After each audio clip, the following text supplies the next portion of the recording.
Welcome to the Deep Dive, where we sift through the sources to bring you the insights that truly matter. Today, we're diving into a topic that lots of us think we have a handle on: wealth. Like, when you picture a millionaire, what immediately pops into your head? Is it the huge mansions, maybe the flashy cars, designer clothes, maybe even a private jet? We've all seen those images. They're everywhere. But what if I told you that picture, the one that's broadcast so widely, is probably, well, dead wrong for most truly wealthy people? Today, we're going to tackle those glamorous stereotypes head on. We're doing a deep dive into Thomas J. Stanley and William D. Danko's really groundbreaking book, The Millionaire Next Door. So, our mission today is pretty clear: uncover the surprising truth about how real wealth gets built. We want to move beyond those flashy images, to really understand the actual habits, the quieter mindsets, and the disciplined choices that lead to genuine financial independence. We'll explore that critical difference between people who actually accumulate wealth and those who just, well, earn high incomes. And we'll pull out actionable insights, stuff you can think about applying in your own life. Get ready to maybe rethink everything you thought you knew about millionaires. It's a really fascinating idea, actually, because when the authors first started their research, they completely went against the grain of conventional wisdom. They fully expected, to find millionaires mainly in those really affluent white-collar communities, the places you'd sort of expect. Right. That just seems like common sense to most of us. But they found the opposite, like totally the opposite. They discovered millionaires are disproportionately bunched up in middle class, even blue collar neighborhoods sometimes. That just flies in the face of everything we see on TV or in movies. Why weren't they in the obvious spots? Exactly. And the explanation they kind of landed on was that a lot of these high-income white-collar professionals, well, they often pour a huge chunk of their income straight into luxury goods, visible status symbols. And this focus on, let's say, immediate gratification and showing off success often means they end up neglecting the really critical stuff, like savings and long-term investments. They earn a lot, sure, but they don't necessarily keep a lot.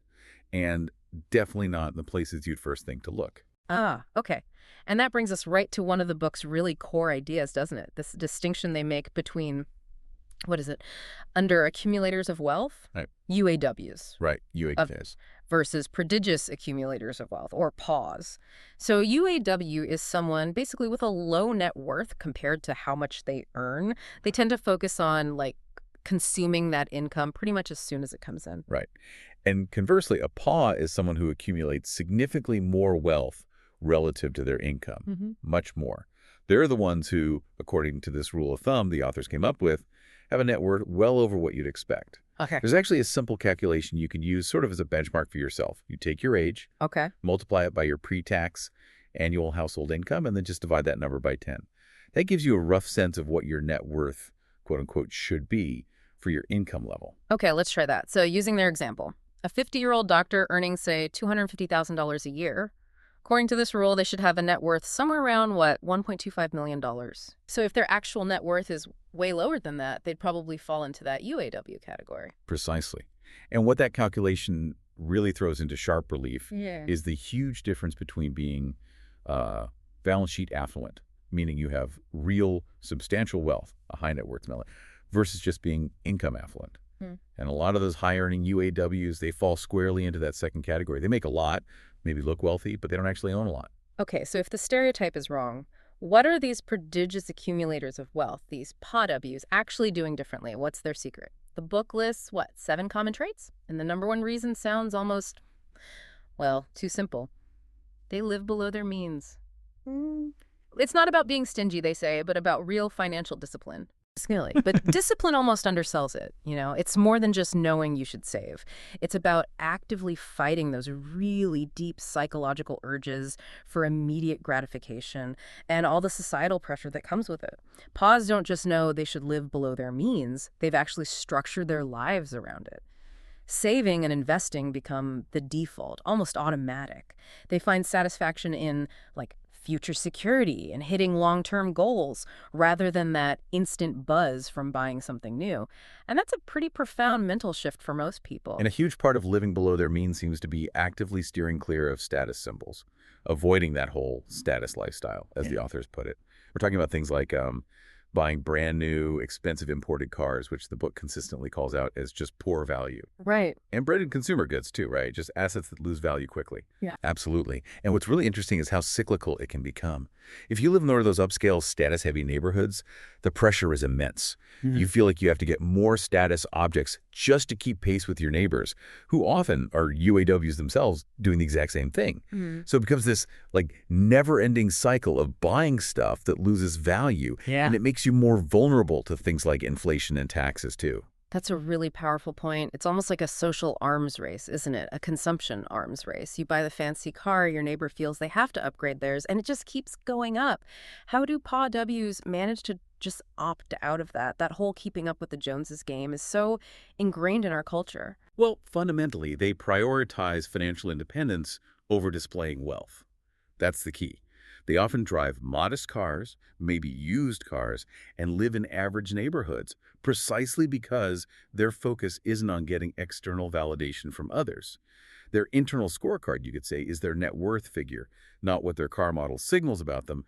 It's just a totally different way of defining what success actually means. Yeah, that makes sense. Now, one of the things I found really intriguing about Paws is that they're not just squirreling away cash under the mattress. They're actively embracing calculated financial risks to get better returns. All So right. investing, right? Yeah. Stock market, private businesses, maybe even venture capital. They're not afraid to put their money to work. Yes, and that willingness to take informed risks really stands out, especially when you contrast it with UAWs, particularly in how they allocate their time. The book mentions UAWs spending like upwards of 60 hours researching a car, purchase something that's guaranteed to lose value. 60 hours. Wow. Yeah. But then they might spend as little as, say, 9 minutes a day actually learning about the stock market or managing the retirement savings. PAWs, on the other hand, they spend an average of 53 minutes a day just reviewing and managing their investment portfolios. That is such a stark difference in priorities. It really drives home how your perception of value shapes your wealth building potential. Are UAWs genuinely unaware of this imbalance, you think? Or is it more of a deliberate choice, maybe rooted in those consumption habits we talked about? I think it's often a mix. Yeah. Because of those consumption habits, many UAWs end up keeping a lot of their wealth in cash, or things very close to cash, Yeah. precisely so they have quick access to it when the urge to buy something strikes. Their main focus is liquidity for spending, not growth through investing. Right. And this focus, unfortunately, also makes them really vulnerable to what the authors call cold callers. Brokers who might not have deep market expertise, but specifically target high-income folks, often with pretty poor investment advice. There's an example in the book, Mr. Willis. He was an executive at Walmart for 10 years. Okay. And during that time, the company saw huge growth. Stock prices went through the roof. But he felt too nervous about the risk, apparently. Didn't buy a single share. Missed out on potentially massive wealth accumulation. Wow. So it's not just about earning the money, it's critically about what you do with it. And how does this all tie into how PAWs handle things like taxes? Well, first, for PAWs, real success is that financial security we mentioned. Independence. It's not about impressing the neighbors. And related to that, they're incredibly savvy when it comes to taxes. They work hard to minimize the income that's immediately realized and therefore taxable.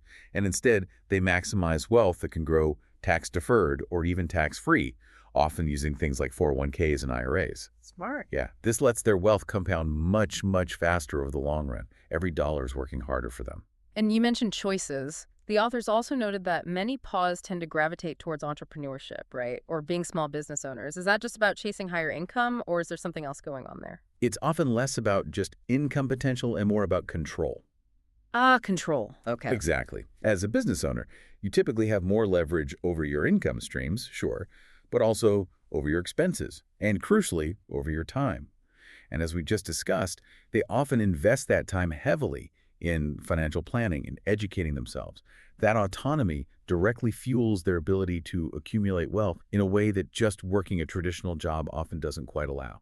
Okay, let's flip the coin now. Let's really dig into the psychology behind the underaccumulators of wealth, the UAWs. A really big idea among them, and frankly, it's super common in society generally, is this mindset of spending tomorrow's cash today. The book points to this as a leading cause of debt and low net worth, and it's the absolute opposite of the PAW approach, which is save today's cash for tomorrow. It's such a powerful psychological trap, isn't it?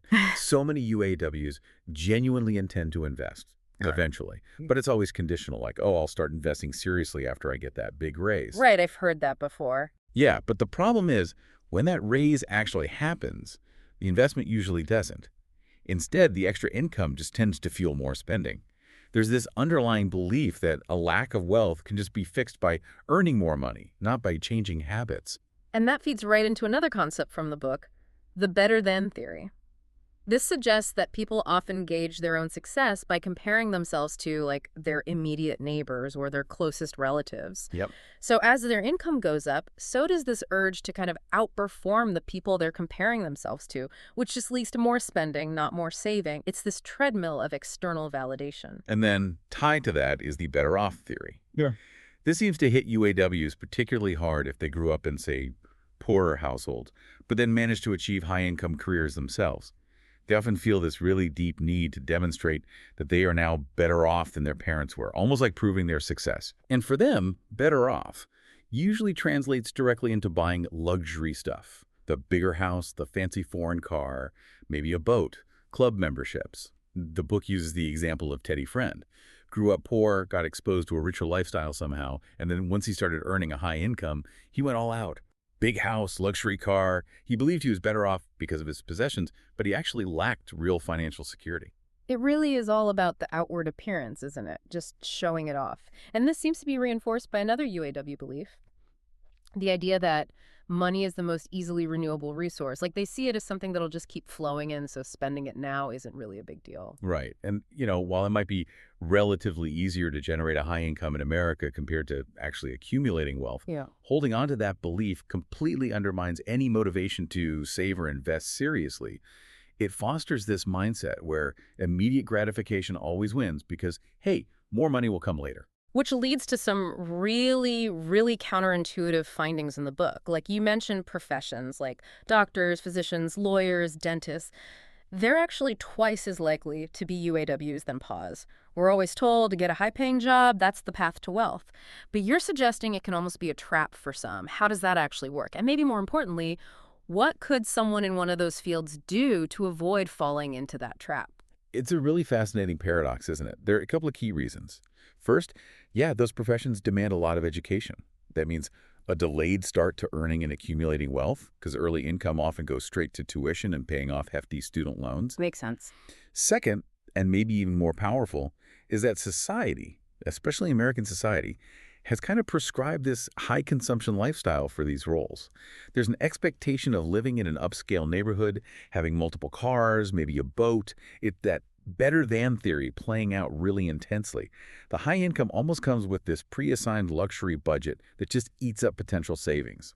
So breaking that cycle, it really involves consciously rejecting those societal pressures and expectations. It means embracing financial independence as the real badge of success, not the fancy car or the big house. So it's almost like there's an indirect relationship between a super high income and actual net wealth. High-income professionals might be more likely to have relatively low net worths, while someone earning less could actually accumulate more in proportion to their income. Exactly. That completely flips the script on what most of us probably expect. It absolutely does. And it really boils down to what the authors term million-dollar choices. Yeah. These are those small, seemingly insignificant purchases that you make consistently day after day, year after year.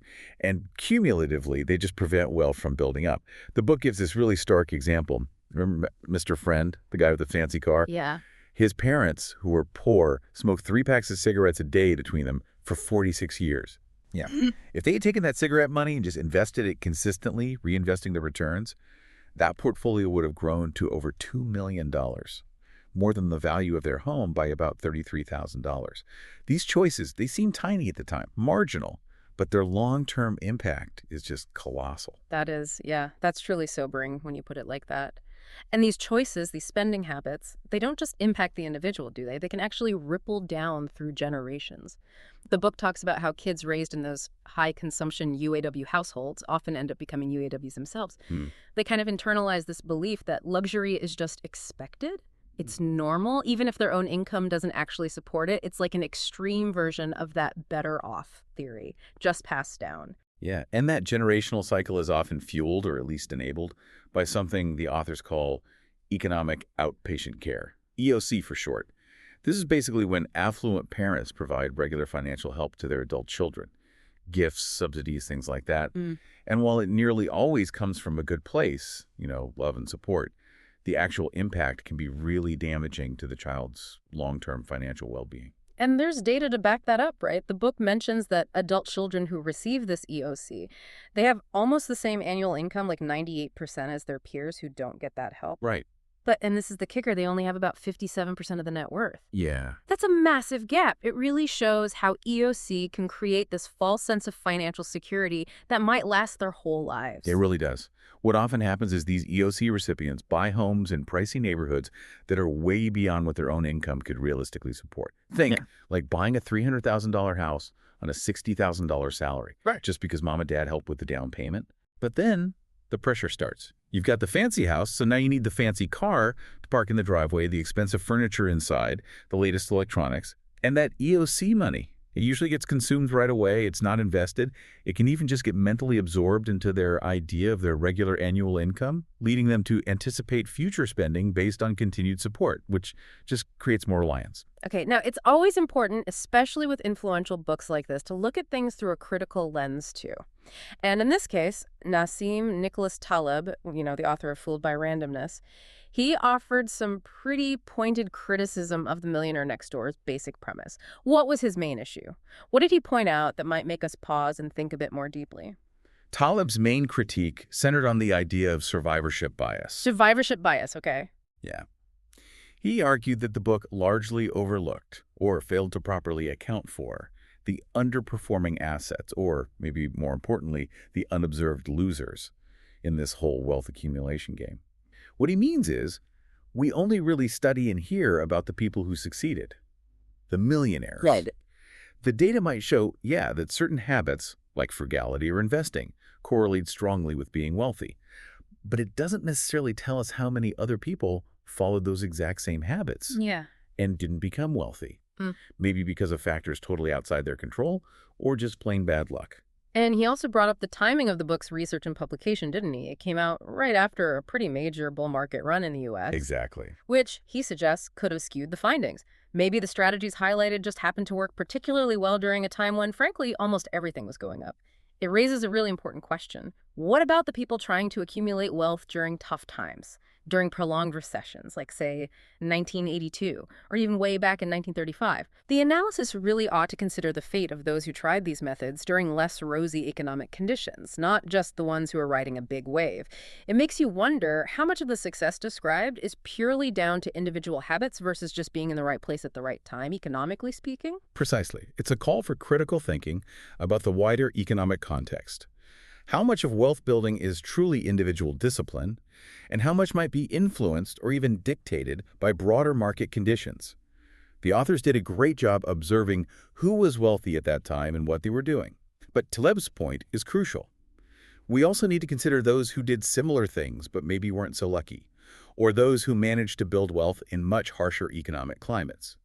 It's just a vital reminder that correlation doesn't automatically equal causation, and luck or randomness can definitely play a significant role in outcomes. And that feels like a good place to start wrapping up our deep dive for today. We've journeyed way beyond those initial flashy stereotypes thanks to Stanley and Denko's work in The Millionaire Next Door, and hopefully uncovered some genuinely surprising truths. The core distinction seems really clear now. Being a prodigious accumulator of wealth, a PAW, isn't necessarily about genius ideas or hitting the lottery. It's about discipline, it's about having a long-term mindset, and fundamentally about prioritizing financial independence over just looking successful. It really comes down to living below your means, consciously avoiding those status traps, and investing your money wisely over time. It really does boil down to that, doesn't it? Building wealth seems to be much more about consistent saving, making smart spending choices, and disciplined investing over the long haul than it is about just chasing the highest possible income figure. And hopefully this whole discussion offers a practical framework for you listening right now to maybe reevaluate your own financial habits and perhaps shift towards a more intentional path, one aimed at genuine, long-lasting financial independence. So, thinking about all these insights, let's leave you with a final, maybe provocative thought. How might our collective financial health as a society change if those pervasive better than and better off theories started to fade? What if they were replaced by a much wider, shared commitment to achieving long-term financial independence for ourselves and our families?